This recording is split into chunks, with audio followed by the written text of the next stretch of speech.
I stared at my laptop screen, reading the email chain 3 times before the words finally sank in. My 32nd birthday had passed 2 weeks ago, quiet and unremarkable in my tiny studio flat. But this email wasn't about birthdays. It was about Dad's retirement gala, the grand celebration of his architectural empire. Every family member was listed, cousins I barely knew, distant aunts, even Dad's old university friends. Everyone except me. Mum's reply sat at the bottom, cold and sharp like a slap across the face. "It's for family, Imogen. We don't want any tension." My hands trembled as I scrolled through the guest list again. My sister Arabella's name appeared twice, once as guest and once as keynote speaker. The building they were celebrating, the one that won Dad the Architect of the Year award, I had designed every corner of it. My blueprints, my late nights, my vision. And now I wasn't even invited to see it honored. Tears blurred the screen. I closed my laptop and whispered to the empty room. They erased me. I shouldn't have gone, but something inside me refused to stay invisible. The gala was held at the Riverside Hotel, all glass walls and glittering chandeliers. I wore the one good dress I owned, black and simple, and walked through the golden doors like I belonged there. The lobby buzzed with laughter and champagne glasses clinking. Then I saw her. Arabella stood near the grand staircase in a crimson gown, holding court with journalists and executives. Her eyes locked onto mine, and her smile vanished. She crossed the room in seconds, heels clicking like warnings. "What are you doing here, Imogen?" she hissed, gripping my arm. "This isn't your night. You always ruin things." I pulled free, my voice steady despite the panic rising in my chest. "I designed that building, Bella. I deserve to be here." Her laugh was sharp and cruel. "You don't embarrass yourself." Security appeared from nowhere. Dad turned his back as they escorted me out. Camera flashes exploded around me. Outside, the cold air hit my face. I heard whispers. "That's the daughter they cut out." In the reflection of a black car window, I whispered, "Fine. You erased me. Let's see how invisible I really am." Back home, I collapsed onto my sofa, mascara streaking my cheeks. My phone buzzed with messages from people I hadn't spoken to in months, all asking if I was all right. I ignored them. Instead, I opened my laptop and searched for Dad's firm website. My stomach twisted. The Our Team page loaded slowly. I scrolled through faces and names. Lead architects, junior designers, interns. My photo was gone. Every project I'd worked on now listed other people's names. 5 years of my life, erased with a few clicks. I called the HR department, hands shaking. A bored voice answered. "New direction," they said simply. "Your role was restructured." I hung up and sobbed into my hands. Hours later, my best friend Finn arrived with Chinese takeout and fury in his eyes. He used to work at Dad's firm before quitting over ethics. "They used your designs for the city contract, Imogen," he said, setting down the food. "They can't just delete you." I wiped my eyes. "But they did." Finn leaned forward. "Then let's prove it." I spent the entire night digging through my old computer files. Every designer keeps backups, and I was no different. Buried in a folder labeled Archive 2019, were the original blueprints for Dad's award-winning building. My name was watermarked on every page. The timestamps showed I'd created them 2 years before the project was publicly announced. My heart raced as I clicked through file after file. Sketches, revisions, client notes, all of it mine. Then I found something worse. The final submission to the City Planning Commission listed Arabella as lead designer. They hadn't just erased me. They'd rewritten history and given her my work. Rage flooded through me, hot and sharp. I opened a blank email addressed to the City Planning Commission and typed, "I am writing to report fraudulent design credits submitted by Fletcher and Associates." My finger hovered over the send button. One click and the truth would explode. I took a shaky breath. Finn's words echoed in my mind. "Don't nuke them yet." I saved the draft and closed my laptop. Revenge would be smarter than this. The next morning, Finn arrived with coffee and a plan. "Listen," he said, spreading papers across my kitchen table. "If you expose them now, they'll play victim. Rich family, troubled daughter, you know the story." I nodded, bitterness coating my tongue. "So what do I do?" He grinned. "We build your own studio. Make them need you first, then take them down." Sounded impossible. I had barely enough savings to cover rent. But Finn pulled up his phone and showed me something that made my breath catch. The city had just announced a new project, a landmark cultural center dedicated to celebrating local architectural heritage. The project Dad had been lobbying for. The one meant to cement his legacy. Applications were open to all firms. "You enter this competition," Finn said. "You beat them at their own game." My hands trembled. Could I really do this? Compete against my own family? I thought of that email chain, Mum's cold words, Arabella's cruel laugh, the photographs of me being thrown out. I looked at Finn. "I'm in." But doubt crept in as I read the requirements. This wasn't just any project. This was war. I spent my entire savings opening a studio. My car went first, sold to a student for cash. The lease on a tiny office space above a bakery took the rest. The smell of fresh bread filled the cramped room every morning. I had one desk, one lamp, and a dream that felt too big for the walls. Naming the studio was easy. Gran Eloise had been the only family member who believed in me. She died when I was 20, leaving me a box of old photographs and a note that said, "Build something beautiful, darling." I called it Eloise Design Studio. The sign was painted by hand because I couldn't afford printing. When I hung it on the door, something shifted inside me. This was mine. Nobody could take it away. That evening, Mum called. I almost didn't answer, but curiosity won. "Imogen," she said, her voice tight. "We've heard you've started some sort of business." I gripped the phone. "It's a design studio, Mum." Silence. Then, "You're embarrassing us again. Can't you just move on?" I hung up without responding. Moving on meant forgetting. And I would never forget what they did. Within a week, whispers started circulating. I'd been called difficult in industry group chats. Someone spread a rumor that I'd had a breakdown. 2 potential clients canceled meetings without explanation. I knew where it came from. Arabella posted a glossy video on social media about family unity and supporting each other through challenges. My name was never mentioned, but everyone knew who she meant. The comments section filled with sympathy for her. Such grace under pressure. Family comes first. I wanted to scream.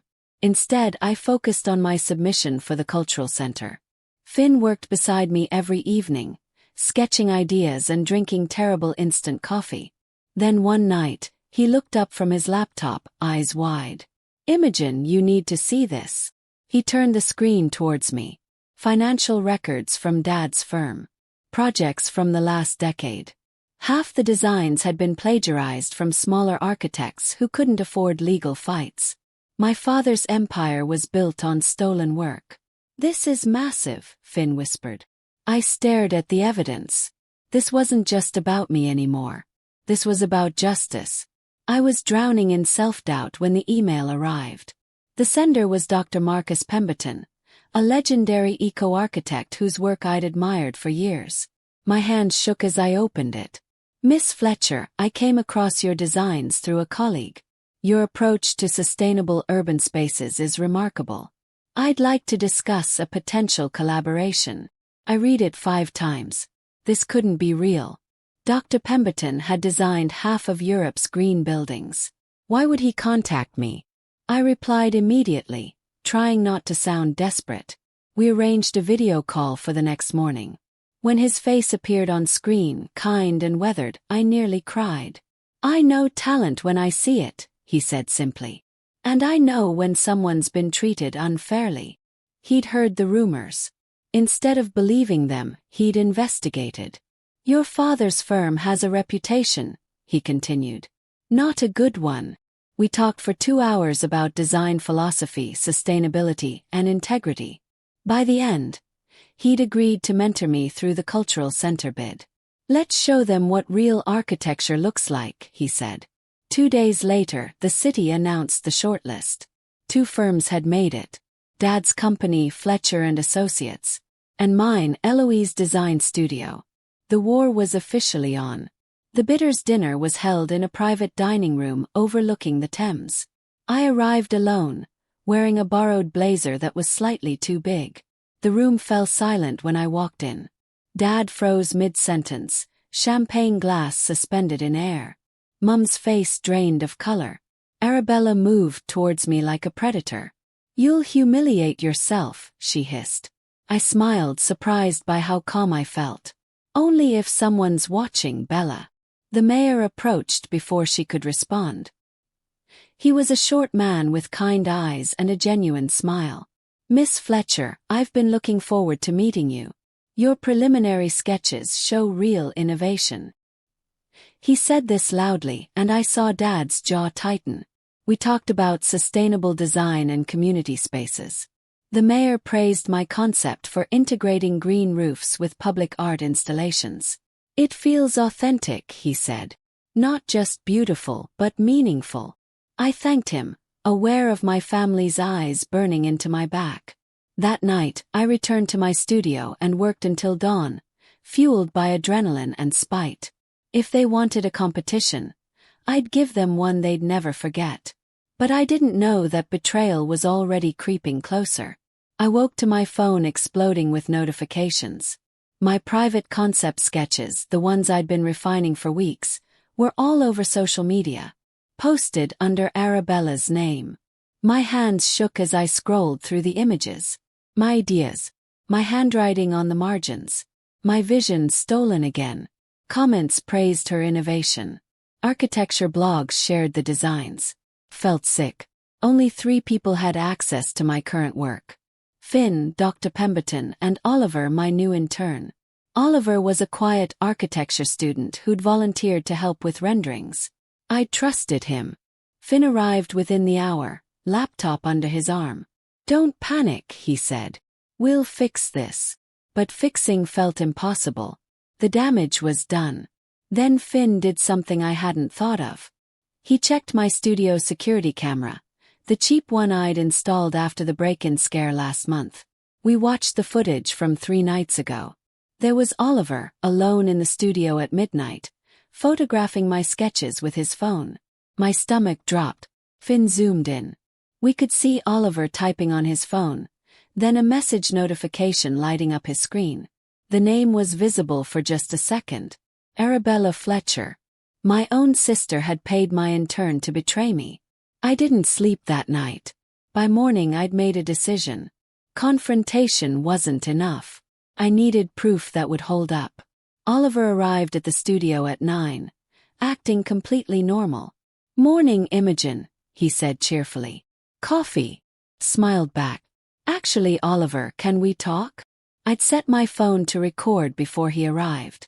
Over the next 20 minutes, I asked careful questions about his workload, his finances, whether anyone had contacted him about my work. He lied smoothly at first. Then I mentioned I'd seen the security footage. His face crumbled. "She offered me £5,000, he admitted, voice breaking. "I'm drowning in student debt. I didn't think you'd find out." He confessed everything. Arabella had contacted him through a mutual connection, offered cash for any information about my designs. He'd sent her photos 3 separate times. "I'm sorry," he whispered. But sorry didn't fix anything. I saved the recording and told him to leave. That afternoon, I sent the audio file to Arabella with a simple message. "Nice try. See you at the presentation." Her reply came instantly. "You've just made a terrible mistake." I didn't respond. Let her worry. I threw myself into redesigning my proposal. If Arabella had my concepts, I needed something completely new, something she couldn't steal because she wouldn't understand it. Dr. Pemberton and I worked through the night.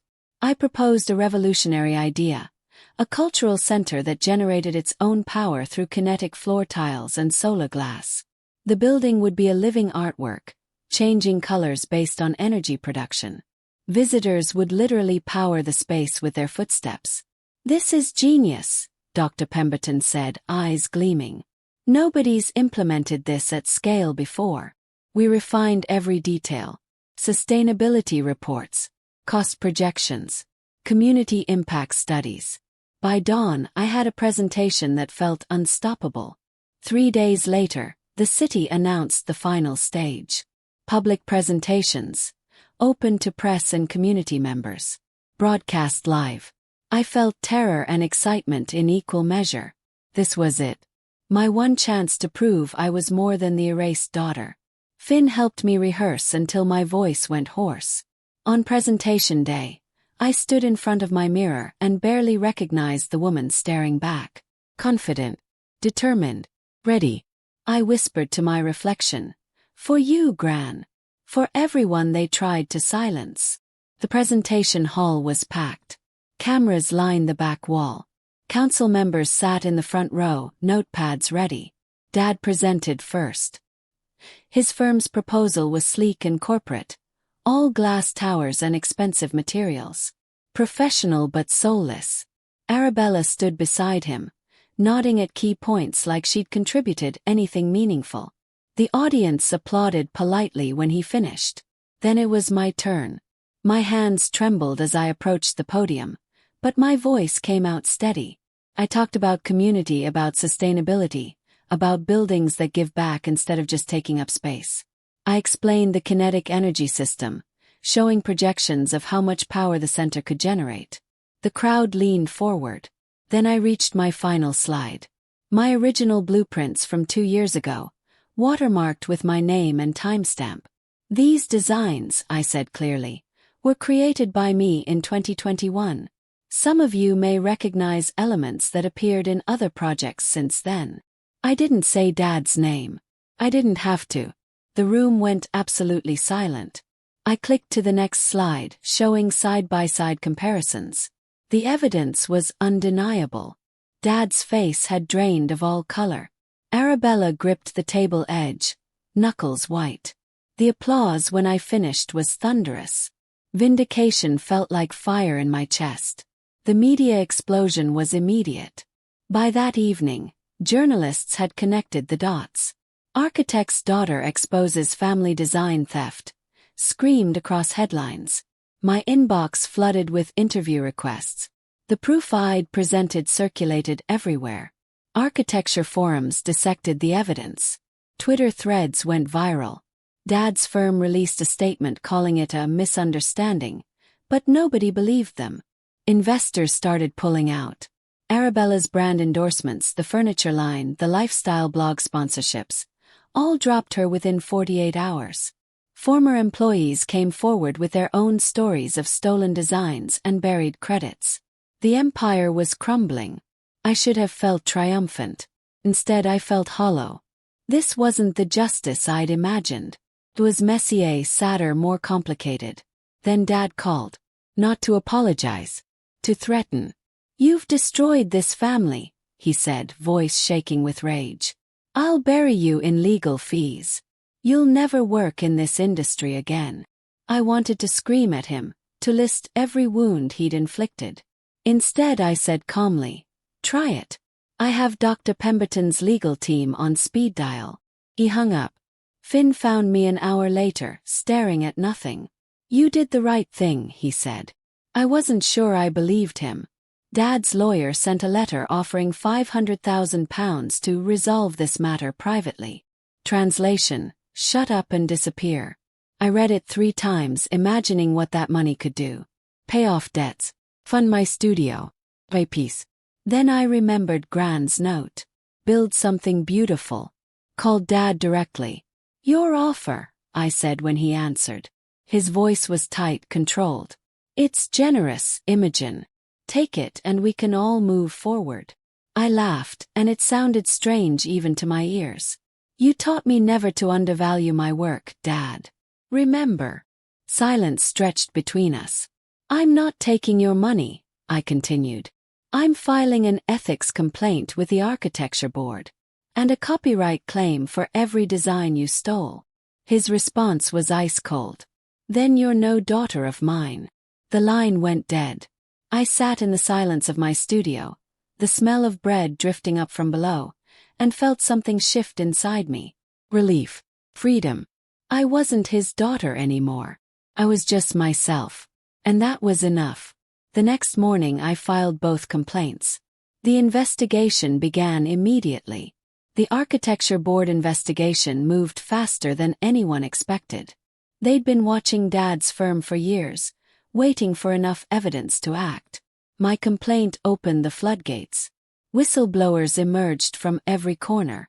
Junior architects who'd been pressured to sign away their work. Interns whose ideas were stolen. Even some senior designers admitted they'd known but stayed silent out of fear. The board suspended Fletcher and Associates accreditation pending full investigation. Every active project was frozen. Dad's reputation, built over 30 years, collapsed in weeks. Then came the call I'd been waiting for. The city planning office. My hands shook as I answered. Miss Fletcher, we've decided to award the Cultural Center project to Eloise Design Studio. I couldn't breathe. Couldn't speak. The voice continued. Your proposal demonstrated exactly the innovation and integrity this city needs. Congratulations. I thanked them somehow, words tumbling out incoherently. When I hung up, I stared at my tiny studio, at the hand-painted sign on the door, at the single desk where I'd rebuilt myself from nothing. Finn burst in minutes later, having heard the news. We didn't celebrate with champagne. We had tea and biscuits, sitting on the floor, talking about timelines and budgets and the terrifying reality that I'd actually won. The next few months blurred together. Reporters camped outside my studio, turning the bakery below into an accidental tourist attraction. The owner didn't mind. Business tripled. I hired a small team, carefully vetting each person. Dr. Pemberton connected me with contractors who shared our vision for sustainable building. Breaking ground on the cultural center felt surreal. I stood at the empty site, wearing a hard hat that was too big, and thought about Gran. She would have loved this. Meanwhile, Arabella's perfect life continued its public collapse. Her social media went silent. The lifestyle blog shut down. Rumors said she'd moved to Scotland to escape the attention. I didn't feel satisfaction, just a strange sadness. Then something unexpected happened. A streaming network contacted me about a documentary on women in architecture, focusing on those who'd overcome industry barriers. They wanted my story. We're calling it Building in Silence, the producer explained. I agreed, partly for visibility, partly because other women needed to know they weren't alone. The cameras followed me for weeks, capturing the chaos and joy of bringing my vision to life. 6 months into construction, Dad sent an email. The subject line was simple. Dinner. I stared at it for hours. Finn was adamant. They want control, not closure. Don't go. But something in me needed to face them one last time. Not for them, for myself. I agreed to meet at a restaurant near Covent Garden, neutral territory. When I arrived, they were already seated. Mum, Dad, and Arabella. They looked smaller somehow, diminished. The meal was excruciating. Small talk about weather and traffic, everyone avoiding the obvious. Finally, Dad cleared his throat. We'd like to move past this unpleasantness. Unpleasantness. As if they'd simply forgotten my birthday. We think, Mom added, that we've all been hurt. Perhaps it's time to forgive. I waited for an apology that never came. Instead, they spoke about their pain. The media scrutiny. The lost contracts. The embarrassment. Not once did they mention what they'd done to me. I reached for my water glass, and my phone, already recording in my pocket, shifted slightly. But let them talk. Let the truth be documented. You've hurt us more than we hurt you, Arabella said finally. That's when something inside me broke. I could have exploded. Could have listed every theft, every erasure, every wound. Instead, I spoke quietly. I designed that building. The one that won you Architect of the Year. You know it. I know it. The architecture board knows it now. Dad shifted uncomfortably. That's a matter of interpretation. I have the original files, I interrupted. Time-stamped. Watermarked. Submitted as evidence. Silence fell across the table. Then Arabella made her fatal mistake. "So what?" she snapped. "You got your little project. We lost everything. Isn't that enough?" She leaned forward, voice dropping. "Besides, I improved your designs. Made them actually buildable. You should be thanking me for forging those contracts and getting the project approved." The words hung in the air. Forging contracts. Kept my face neutral. "You forged contracts." Arabella's eyes widened, realizing her slip. But it was too late. Mum tried to smooth over it, but the damage was done. Under the table, my phone recorded every word. I didn't have to do anything with it. The documentary crew, who'd been filming background footage of my life, had filmed me entering the restaurant. They'd capture me leaving too. Context. And when the truth emerged, as it would, the timeline would be clear. I didn't leak the recording. But somehow, it appeared in a preview clip the documentary team released. Behind the scenes.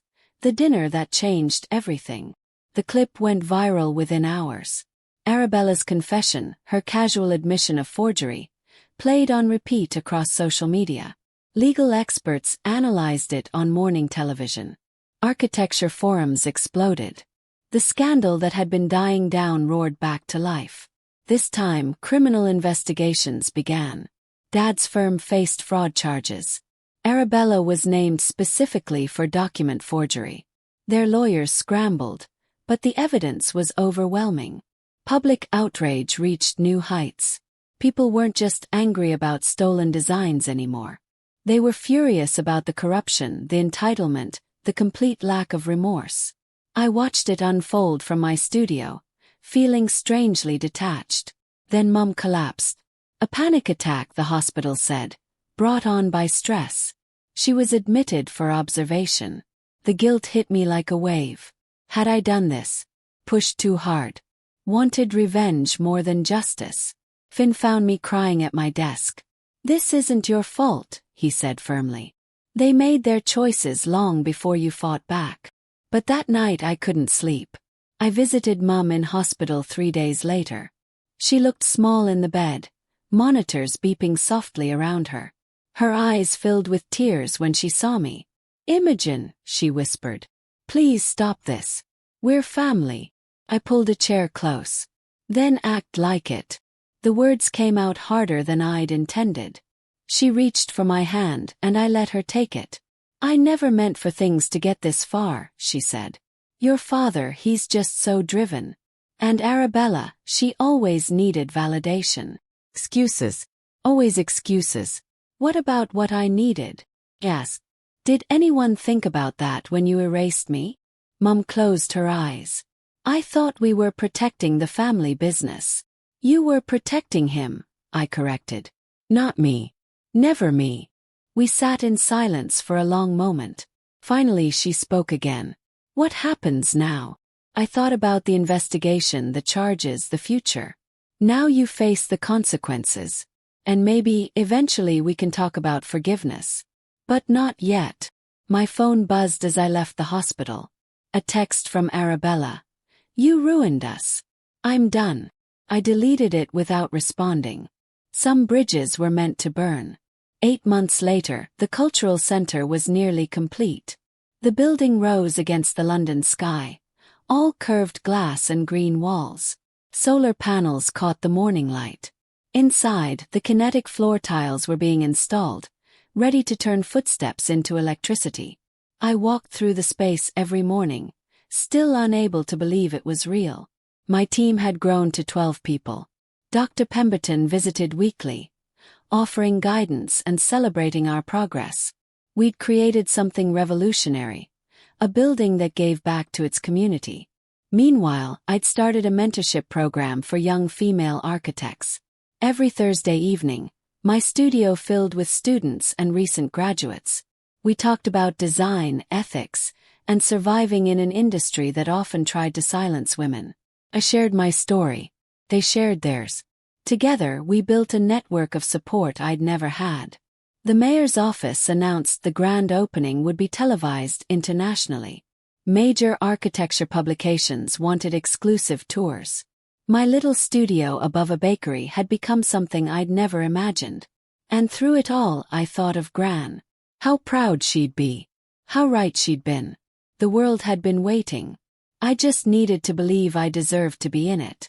The grand opening was a blur of camera flashes and dignitaries. I stood backstage in a simple navy dress, breathing slowly to calm my nerves. The mayor gave a generous introduction. Then it was my turn. I walked onto the stage to thunderous applause. Looking out at the crowd, I saw journalists, architects, community members, students from my mentorship program. And there, at the back, partially hidden, was Dad. Our eyes met across the distance. He looked older, tired, diminished by scandal and consequences. But he was there. I turned to the microphone and spoke from my heart. This building represents something simple but powerful. Integrity. When we create spaces, we're not just designing walls and windows. We're building trust. I talked about sustainability, community, and the responsibility architects have to future generations. Legacy isn't built by inheritance, I said, looking directly at where Dad stood. It's built by integrity, by work that serves others, by choosing what's right over what's easy. The applause was deafening. After the speeches, I gave tours of the building. People marveled at the kinetic tiles, the green walls, the way natural light filled every corner. A little girl pressed her foot on a tile and watched it glow. "I made electricity," she squeaked. I grinned. "You did. You're part of this building now." I found Dad backstage afterwards, standing alone near the exit. For a moment, neither of us spoke. Finally, he broke the silence. "It's remarkable, Imogen. What you've built here." His voice was soft, defeated. "Thank you." More silence. Then, "I built towers," he said quietly. "Impressive structures that won awards. But you built meaning." He reached into his pocket and pulled out a small wooden box. Inside was a folded piece of paper, yellowed with age. I unfolded it carefully. Child's drawing. A building with wonky windows and a lopsided door. My first architectural sketch, done in crayon when I was 7. "You kept this," I whispered. He nodded. "I kept everything. Every drawing, every school project, every award you won." His eyes filled with tears. "I should have been proud of you from the start. Instead, I was threatened by your talent. That's my failure, not yours." I didn't know what to say. Part of me wanted to forgive him immediately. Part of me remembered every wound, every erasure. "I don't know if we can fix this," I said honestly. "Maybe not," he agreed. "But I needed you to know what you've accomplished. It's beyond anything I ever did." We stood together, not quite reconciled but no longer enemies. It wasn't closure, but it was something. A year later, I stood inside the completed cultural center during the evening, watching families explore the exhibitions. Children ran across the kinetic tiles, delighting in the glowing lights beneath their feet. The building hummed with life and energy. My firm had won 3 major contracts since the opening. Eloise Design Studio was becoming known for innovative, sustainable architecture that prioritized community needs. Dr. Pemberton and I had co-authored a paper on kinetic energy systems that was changing industry standards. The mentorship program had expanded to 5 cities. Last month, one of my students won her first major contract. She called me crying with joy. Cried too. Dad had stepped down from Fletcher and Associates. The firm was being rebuilt under new leadership, with strict ethics policies. Arabella had moved to Edinburgh, working quietly for a non-profit that designed emergency shelters. Mum sent me birthday cards now. Small steps. I'd heard through Finn that Arabella was seeing a therapist, trying to understand why she'd needed validation so desperately. Maybe eventually we'd talk. But not yet. I pulled out my phone and opened the photo of Gran on her porch, the one I kept saved. "I did it," I whispered to her image. "I built something beautiful." They'd erased me to protect their image. I'd rebuilt myself to protect my peace. They took my name off one building, so I built one with my name on it. And that made all the difference. Thanks for watching. If you've ever had to fight for what's right, tell me, was it worth it? Hit subscribe and share your comments.